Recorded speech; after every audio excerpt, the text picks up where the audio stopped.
En el vasto y diverso tapiz cultural del continente americano, existen rituales que no solo celebran la vida y la muerte, sino que también facilitan pasajes críticos y refuerzan la cohesión social dentro de sus comunidades. Estos ritos, arraigados en tradiciones ancestrales y enriquecidos por creencias profundas, varían desde ceremonias de iniciación dolorosas hasta vibrantes festividades que honran a los muertos. A través de la exploración de 7 rituales distintos, desde la selva amazónica hasta los desiertos de Norteamérica, descubrimos cómo estas prácticas espirituales reflejan los valores, desafíos y esperanzas de las personas que las llevan a cabo. Cada rito no solo es un acto de fe, sino también una profunda declaración de identidad cultural y conexión espiritual. Umbrales de lo sagrado. 7 ritos escalofriantes de América.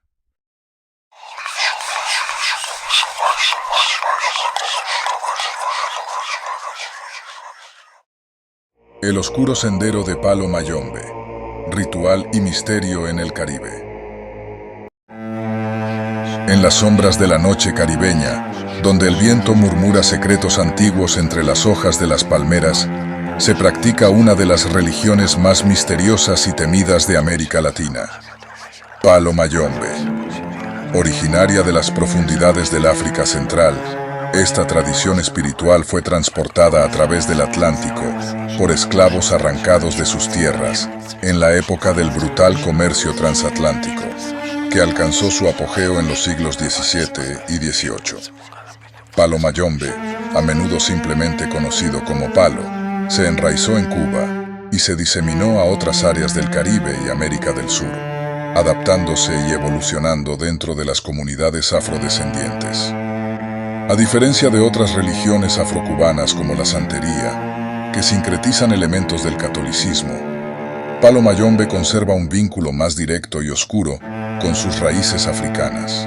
El corazón de Palo Mayombe es el nganga o prenda, un caldero de hierro que sirve como morada física para los espíritus, conocidos como mpungu.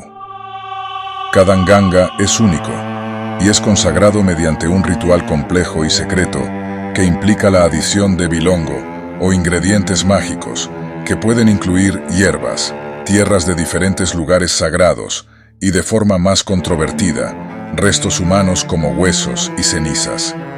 Se cree que estos ingredientes fortalecen al espíritu residente, permitiéndole intervenir poderosamente en el mundo material. La noche de la consagración de una nueva nganga es una velada cargada de tensión y misterio. A la luz parpadeante de las velas, rodeados por el círculo protector trazado en el suelo, los paleros, practicantes de palo, invocan al espíritu mediante cantos y tambores que retumban como verdaderos lejanos.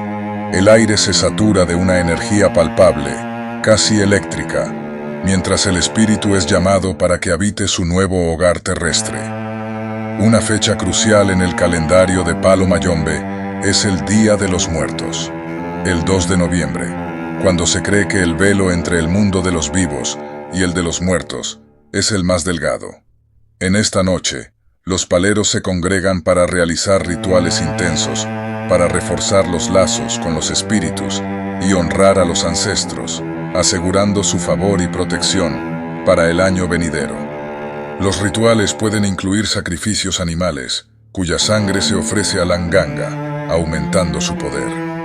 Sin embargo, el aspecto más inquietante de Palo Mayombe es quizás la reputación que ha ganado por sus prácticas de magia negra. Historias susurradas en la oscuridad hablan de paleros que utilizan su poder para maldecir a sus enemigos, causar enfermedades o incluso la muerte. Estos actos, aunque condenados por muchos dentro de la comunidad religiosa, forman parte del temor y el estigma que envuelven a Palo Mayombe. En el corazón de la noche, mientras los tambores cesan y los cánticos se desvanecen, el nganga queda pulsando con una vida sobrenatural. Para el forastero, la oscuridad que rodea a esta práctica puede ser profundamente aterradora, pero para el palero es simplemente una parte integral de su espiritualidad y conexión con el cosmos. En Palo Mayombe, la línea entre el bien y el mal entre el miedo y el respeto. Es tan tenue como la sombra que se desliza silenciosamente entre la luz de las velas.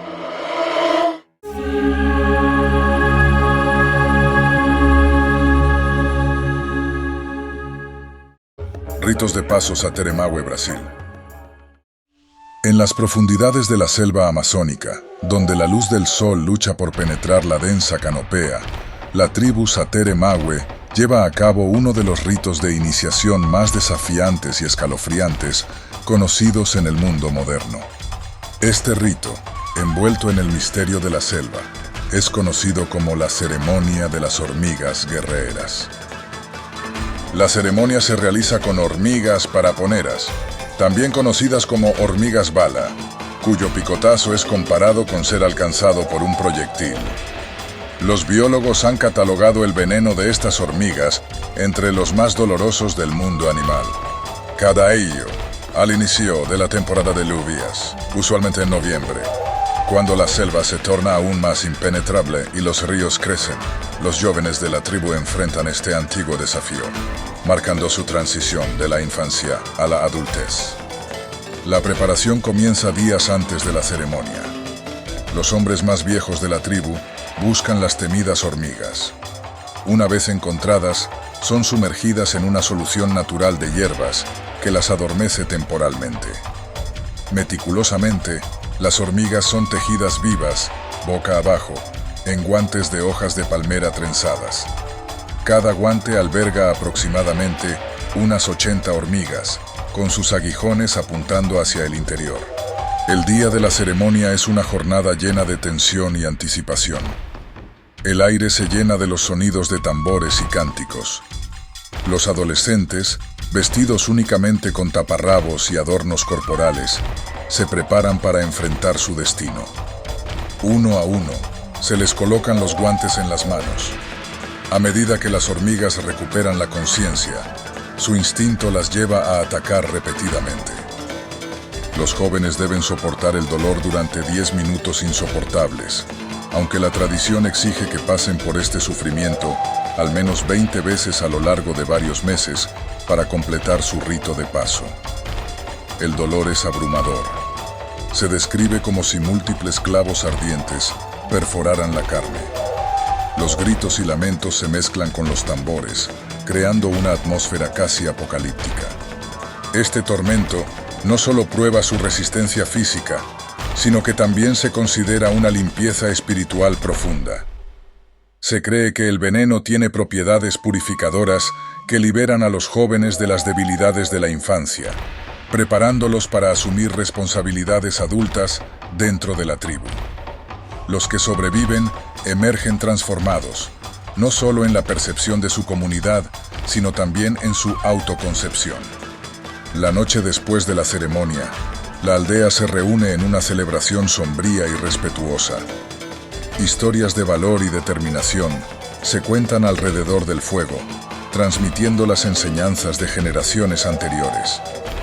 La ceremonia de las hormigas guerreras, más allá de su brutalidad aparente, es un profundo rito de comunión con la naturaleza y un esencial constructor del tejido social y cultural de la tribu Sateremaué. Este rito no solo es un desafío físico, es un portal espiritual a través del cual los jóvenes entran en la adultez, cargados con el respeto y la sabiduría de su gente.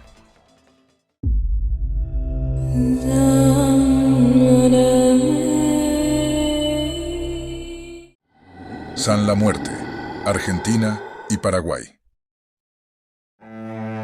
San La Muerte, también conocido como el Santo de la Muerte, es una figura reverenciada con una mezcla de temor y veneración en regiones de Argentina, Paraguay y el sur de Brasil. A diferencia de la adoración más universal y festiva de la Santa Muerte en México, el culto a San La Muerte se desarrolla en un contexto más oscuro y clandestino, frecuentemente asociado con el mundo del crimen y los marginados sociales. La figura de San La Muerte se representa típicamente como un esqueleto masculino, vestido con una túnica y sosteniendo una guadaña, símbolo universal de la muerte. Este santo no oficial no es reconocido por la Iglesia Católica, pero su culto persiste con fuerza en las sombras, alimentado por la devoción popular y la necesidad de una figura protectora que pueda operar fuera de las convenciones religiosas establecidas. La historia del culto a San la Muerte se remonta a los tiempos coloniales, cuando las creencias indígenas y africanas se mezclaron con el catolicismo de los conquistadores españoles. En este caldo de cultivo cultural, San la Muerte emergió como un santo patrono para aquellos que vivían al margen de la sociedad. Se dice que su veneración se intensificó entre los siglos XVIII y XIX, especialmente entre los prisioneros y los gauchos, quienes lo invocaban para protección y venganza, creyendo en su capacidad para otorgar favores que otros santos más puros no concederían. Las historias que rodean a San la Muerte son a menudo escalofriantes y se narran como advertencias. Un prisionero que talla su figura en los huesos de otro recluso fallecido, o un amante despechado que invoca su ayuda para traer desgracia a quien lo traicionó. Los devotos suelen ofrecerle cigarrillos, alcohol y sangre de animales en rituales nocturnos, donde las velas iluminan figuras esculpidas en madera o hueso, creando una atmósfera de misterio y temor reverencial. Una fecha particularmente importante en el culto a San la Muerte es el 15 de agosto, cuando sus seguidores se congregan para rendir homenaje en un festival que desafía la frontera entre la vida y la muerte. En estas celebraciones, el aire se llena del humo de las velas y del aroma del incienso, mientras que los cánticos y plegarias resuenan en la oscuridad, pidiendo protección, justicia o el castigo de los enemigos. Los relatos de milagros y venganzas atribuidos a San la Muerte alimentan su leyenda. Se cuentan historias de figuras oscuras que aparecen en encrucijadas o de susurros que llevan mensajes del más allá, advirtiendo o guiando a los vivos. Estas narrativas, entretejidas con la fe y el miedo, hacen del culto a San la Muerte un fenómeno fascinante y espeluznante, un rito persistente que sigue siendo parte integral del folclore y la identidad cultural de sus devotos. En este contexto, San la Muerte no es solo un santo, sino también un espectro que camina en la frontera de la vida y la muerte, siempre listo para cruzar al mundo de los vivos bajo la luz de la luna.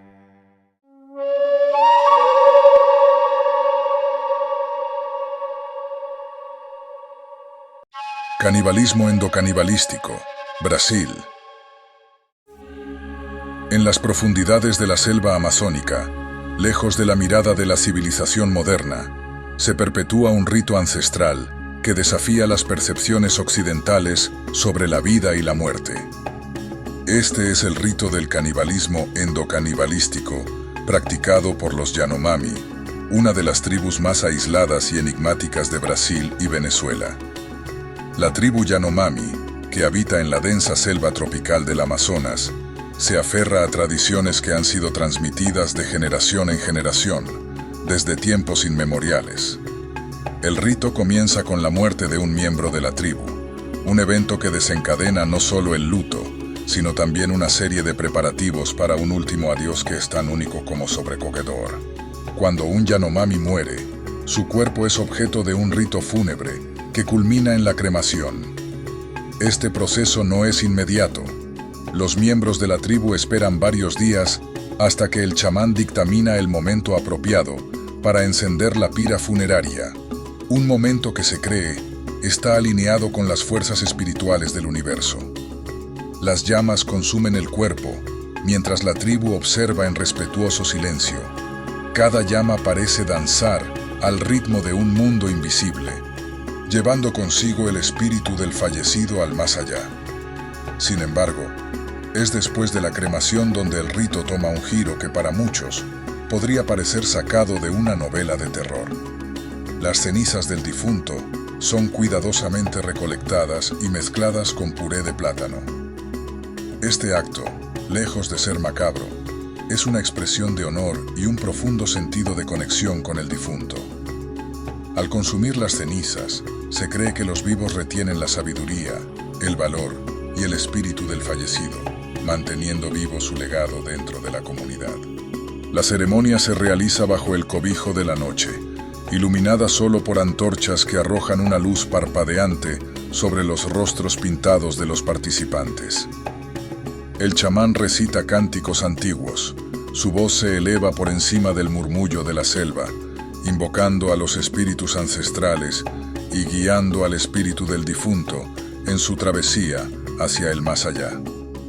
Mientras tanto, los miembros de la tribu, uno a uno, se acercan para consumir la mezcla de cenizas y plátano, un acto que más allá de sus connotaciones físicas, simboliza la aceptación de la muerte como parte de la vida y el ciclo eterno de renacimiento.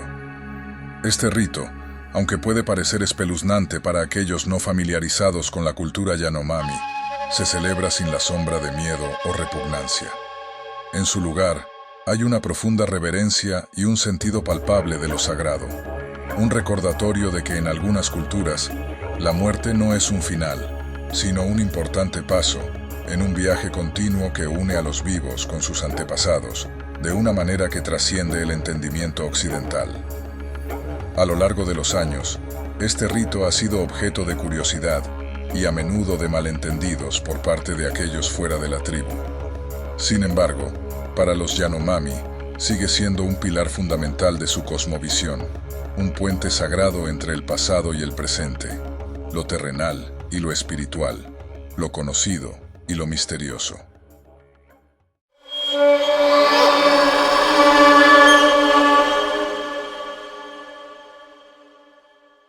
El Día de los Muertos, México. En las profundidades del corazón de México, cada año, cuando las hojas caen y el aire se llena de un fresco anticipado, ocurre un fenómeno místico que desafía las leyes de la naturaleza y la finalidad de la muerte. El Día de los Muertos, celebrado el 1 y 2 de noviembre, se convierte en una puerta a otro mundo, un puente etéreo que conecta a los vivos con los muertos. Esta festividad, que alberga en su seno tradiciones que datan de tiempos antiguos, se tiñe de un misterio tan denso y palpable que parece envolver el alma de quien lo presencia.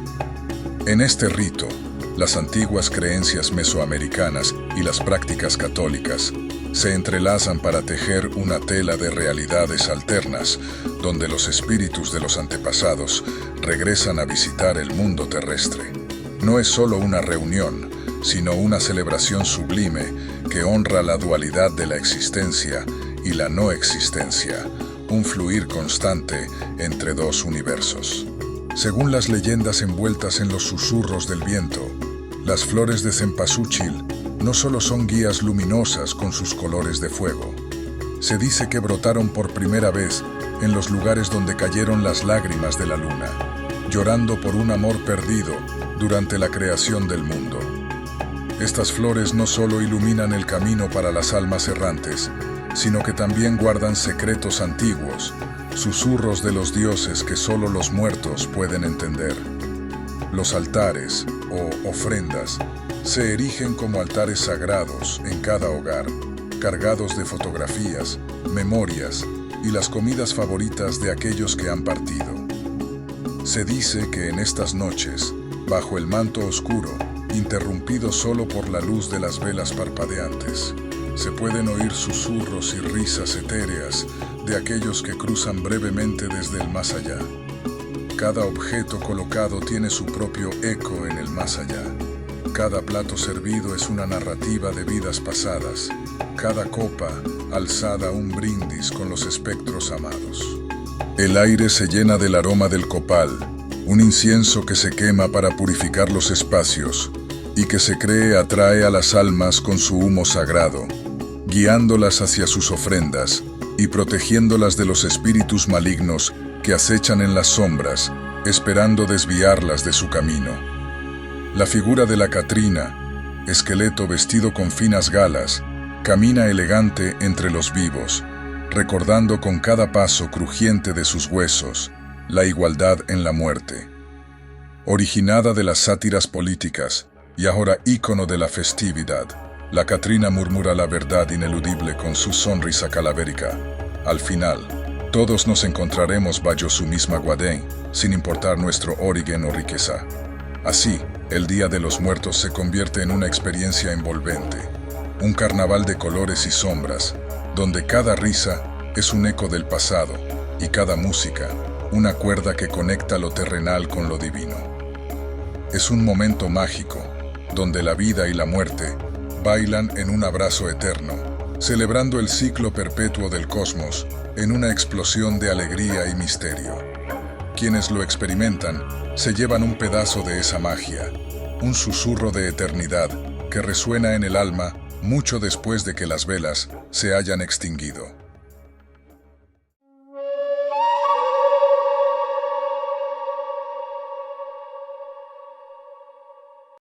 Danza de los Espíritus, Estados Unidos.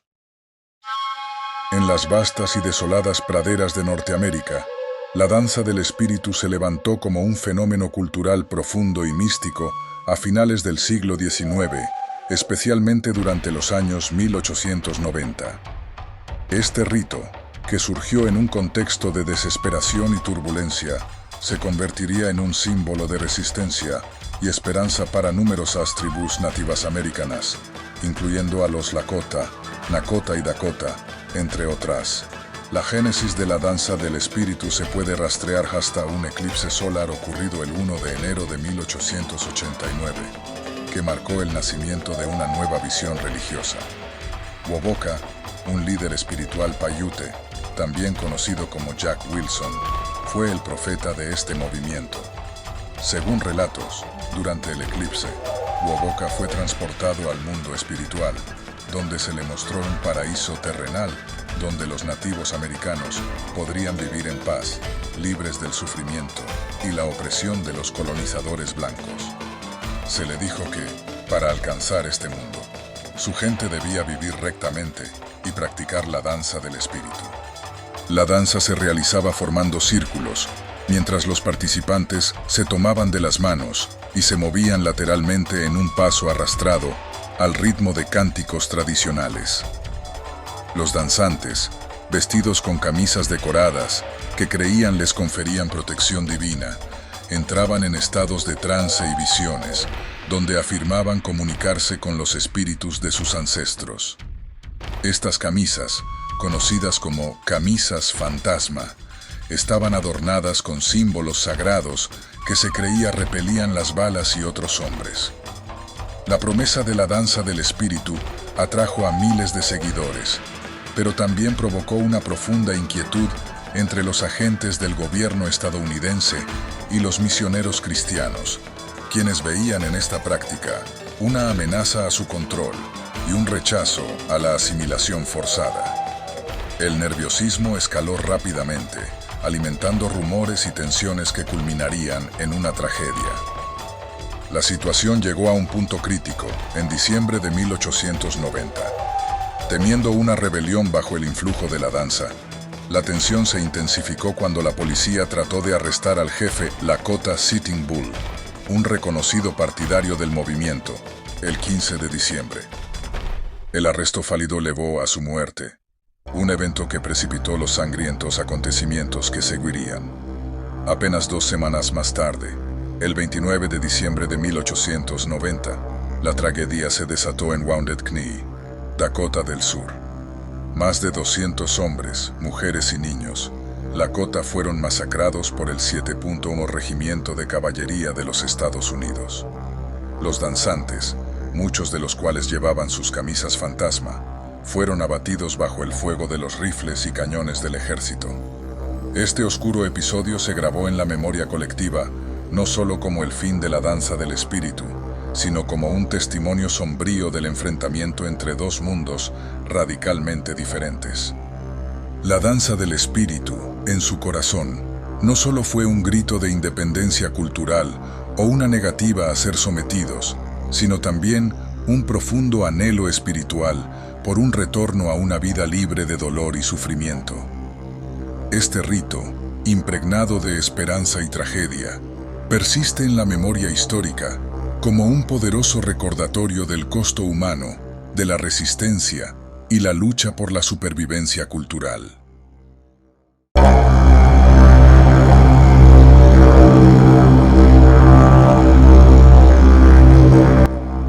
ritual de las voladoras, México.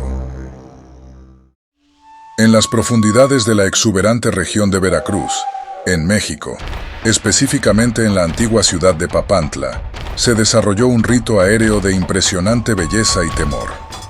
El ritual de las voladoras. Originario de los totonacas, una de las culturas mesoamericanas cuyas raíces se pierden en la bruma del tiempo. Este rito se remonta a tiempos precolombinos, mucho antes de que los conquistadores españoles pisaran las Américas en el siglo XVI. Cuenta la leyenda que en una era de sequía y desesperación, los totonacas buscaron desesperadamente la benevolencia de los dioses. El pueblo, afligido por la aridez que marchitaba sus cosechas, decidió enviar un mensaje a los cielos. Los ancianos eligieron a los hombres más valientes y ágiles para que se convirtieran en mensajeros celestiales. Estos hombres deben ascender al cielo, más cerca de los dioses, en un acto de sacrificio y fe, para pedir misericordia y la restauración de la fertilidad en su tierra. El ritual se lleva a cabo en un mástil de más de 30 metros de altura, conocido como el palo volador. La construcción de este mástil es en sí misma un acto ritual, seleccionando cuidadosamente la madera y consagrándola con ofrendas antes de erigirla en el centro de la plaza del pueblo. En la cima del mástil se fija una plataforma rotatoria, desde donde los voladores, 4 en total, se lanzarán al vacío. Vestidos con atuendos rojos y blancos que simbolizan los colores de la vida y la muerte, y adornados con espejos que reflejan la luz del sol para atraer la atención de los dioses. Los voladores inician su ritual al son de un tambor y una flauta. Estos sonidos se consideran lenguajes sagrados, capaces de comunicarse directamente con el mundo espiritual.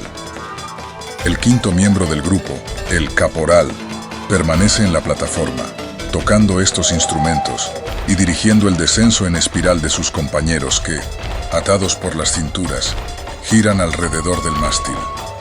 Cada volador da exactamente 3 vueltas alrededor del mástil, sumando un total de 52 giros, el número de años en el calendario mesoamericano, completando así un ciclo completo de vida y muerte, de renovación y esperanza. La vista de los voladores descendiendo, girando lentamente con los brazos extendidos como alas de aves, es un espectáculo que congela la sangre y al mismo tiempo llena de asombro. Los observadores, sumidos en un silencio reverencial, no pueden evitar sentir un escalofrío al presenciar esta danza entre el cielo y la tierra, un puente viviente entre lo humano y lo divino. Más allá de ser una mera atracción turística, este rito continúa siendo una expresión profundamente espiritual y comunitaria de los totonacas contemporáneos, quienes lo realizan durante festividades importantes, especialmente durante la Cumbre Tajín, un festival que celebra la cultura totonaca cada marzo en las ruinas del Tajín, cerca de Papantla. Este festival es un recordatorio anual de la riqueza cultural y la profundidad espiritual de este pueblo indígena, manteniendo vivas las tradiciones que de otra manera podrían haberse perdido en las sombras del tiempo.